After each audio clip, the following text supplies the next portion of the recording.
Je suis Alain Edoko, je suis producteur média. Je suis Batanga, de Grand Batanga, originaire de Kribi. Mon père est de Campo et ma mère est de Grand Batanga. Enfin, tout a commencé depuis mon enfance. J'ai toujours été dans l'art, la musique, c'est mon essence en fait. Mais mon père était un excellent musicien qui n'a pas percé. Donc depuis l'enfance, je suis dans la musique. J'ai commencé comme DJ. J'ai été DJ au Cameroun, j'ai été l'un des meilleurs DJ. Wow. Donc après, j'ai travaillé derrière les radios. Après, j'ai fait mes classes en fait pour en arriver à être un producteur média. J'ai fait mes stages à Énergie Paris, ici aussi en radio. Radio Nostalgie à Abidjan. Donc c'est tout un parcours, quoi, tout un chemin. J'ai travaillé pour Jet Music, qui était une succursale d'Emidjet en Côte d'Ivoire. J'étais responsable promo.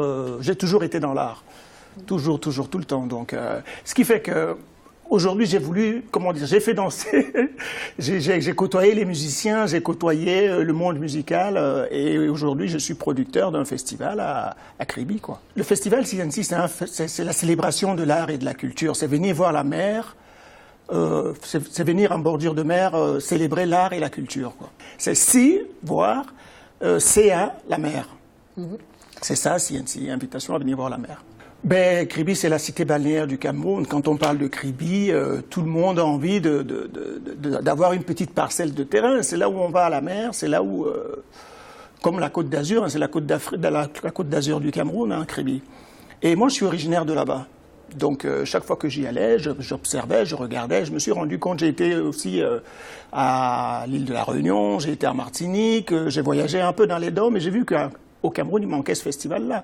Et je me suis regardé, je me suis dit, tiens, c'est peut-être toi qui dois apporter ce festival au Cameroun, enfin, particulièrement la cité balnéaire. Étant originaire de la ville, j'étais bien placé pour le faire. La première édition a eu lieu en Goye en 2016, donc il y a une grosse chaîne de télé qui a cru en ce projet, qui ont eu l'amabilité de m'accompagner, et ainsi que les brasseurs du pays. Il y a eu Salignolo qui a été la marraine de ce premier festival. Il y a eu aussi Zaza Noah, Isabelle Noah, qui m'a énormément motivé. Il y a eu aussi Annabelle, c'est une métisse camerounaise qui a une agence de communication qui m'a vraiment épaulé, quoi. Il y a eu beaucoup de Camerounaises qui m'ont vraiment épaulé pour cette première édition.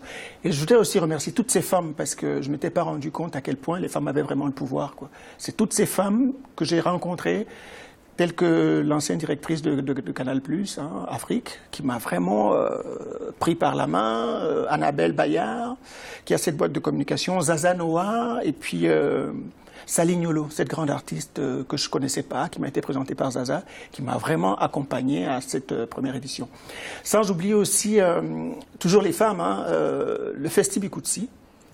Il y a une dame qui s'appelle Babel, qui, quand j'étais au bout du rouleau, qui est venue au secours, qui m'a porté comme un petit bébé et qui m'a permis vraiment de finaliser cette première édition qui n'a pas été facile, quoi. Faut dire que construire un festival comme le CNC, c'est pas facile, c'est vraiment pas évident du tout. Bon, j'ai eu la chance de travailler toujours, d'être stagiaire au départ dans des festivals, d'avoir été...